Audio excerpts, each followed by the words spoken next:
নমস্কার বন্ধুরা, আজ আমি তোমাদের সঙ্গে শেয়ার করতে চলেছি কন্টিনেন্টাল টাইপ চিকেন স্যান্ডউইচ। আর এই রেসিপিটা বানানোর পুরো ক্রেডিটটাই কিন্তু ছিল আমার ছোট্টি ভাইয়ের। খাবার কন্টিনেন্টাল হোক, মুঘলাই বা বাঙালি, যে কোনো খাবার বানানোতে কিন্তু আমার ছোট্টি ভাই একদম ওস্তাদ। দেখো, চিকেনটাকে আদা রসুন আর গোলমরিচ দিয়ে সেদ্ধ করে রাখা ছিল, আর তারপরে মিক্সিতে স্ম্যাশ করে নেওয়া হয়েছিল।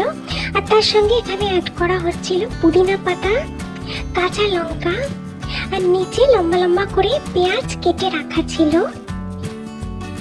আর তারপরে অ্যাড করে দেয়া হলো চিজ স্লাইস। এই চিজটাকে খুব ভালোভাবে এর সঙ্গে মিক্স করে নিতে হবে।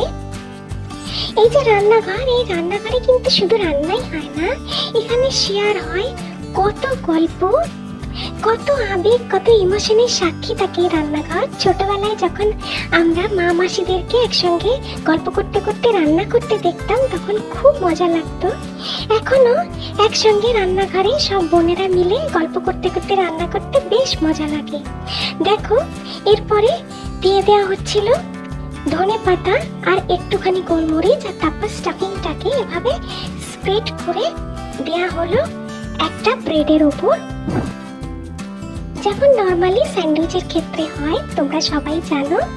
আর তার মধ্যে দিয়ে দেওয়া হচ্ছে একটুখানি কাসুন্দ, যেটা কিন্তু এই স্যান্ডউইচের স্বাদটাকে একদম একটা অন্য মাত্রাতেই নিয়ে যাবে।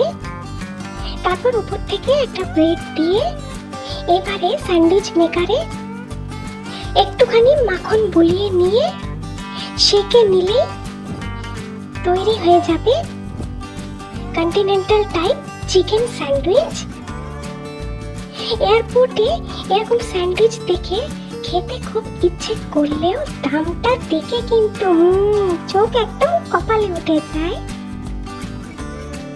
তখন মনে হয়, হ্যাঁ, যদি বাড়িতে বানিয়ে নেওয়া যেত তাহলে কি ভালোই না হতো। তোমরাও কিন্তু বাড়িতে এরকম বানিয়ে নিতে পারো। দেখতে পেলে এতে খুব বেশি তেল মশলা নেই, এরকম খাবার খেতেও ভালো লাগে আর শরীরটাও ভালো থাকে। এটা কিন্তু বাইরে থেকে ছিল খুব ক্রিস্পি আর ভেতর থেকে ছিল সফট আর খুব টেস্টি। আমার ভিডিওগুলো ভালো লাগলে প্লিজ লাইক করে দিও, কাজ করার অনেক মোটিভেশন পাই। আর সাবস্ক্রাইব করে চ্যানেলের সঙ্গে থাকো, আর হ্যাঁ, বেল বাটনটা প্রেস করতে ভুলো না কিন্তু।